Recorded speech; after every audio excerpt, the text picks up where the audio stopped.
Gothic painting. Gothic-style painting had less emphasis than the architecture and sculpture of the period. In part, this may have been because there was less wall space for paintings within Gothic architecture. However, there are some important works for the history of art produced in this style. One of the more common forms of Gothic painting was panel paintings, which were paintings created on wood panels. Panel paintings were sometimes single paintings, and sometimes there were multiple panels. One of the most important painters of the Gothic period was the Italian painter Duccio of Siena, circa 1255 before 1319. His style of painting took some of the characteristics of Byzantine style, such as the gold backgrounds and the religious subject matter, but his was more experimental and naturalistic. His painting Christ Entering Jerusalem shows some of the Byzantine influence, but there is more of a Gothic style in this artwork. In this piece, we see the golden background common in Byzantine-style paintings. However, we also find that the clothing has a softer flow and the figures are more three-dimensional than in Byzantine style. We also see in this painting something completely new to painting, figures that are within space created by architecture. While earlier paintings do show architecture, many of these resorted to flat representations. Here, the architecture depicted helps to create and define the space within the painting. The diagonal wall creates depth within the painting, for example.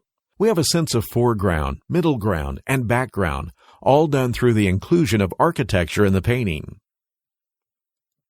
Another Gothic-style artist is Giotto, circa 1267 through 1336 or 1337. While Duccio bridges Byzantine and Gothic styles, we might argue that Giotto bridges Gothic and the later Renaissance styles. We'll discuss him here because he also painted an artwork on the subject of Christ entering Jerusalem, and the piece has some interesting comparisons to Duccio's work of the same subject.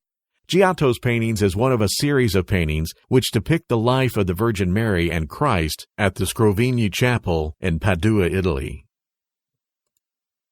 This painting is a fresco, which is a wall painting created on fresh plaster.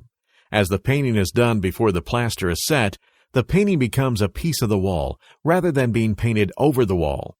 While Duccio's painting shows depth, Giotto chooses to keep the main portion of the painting immediately parallel to the viewer in the foreground. This depiction creates the illusion that the viewer is standing in the same places as the figures in the painting. The figures are also more three-dimensional in Giotto's painting as compared to Duccio's rendering of the scene. Another of the elements that sets Giotto's paintings apart from many other painters during the Gothic period is his attention to texture in the painting. In this unit, we examined some of the art found in ancient Rome and the early Christian period, as well as art from the Byzantine, Migration, Romanesque, and Gothic styles.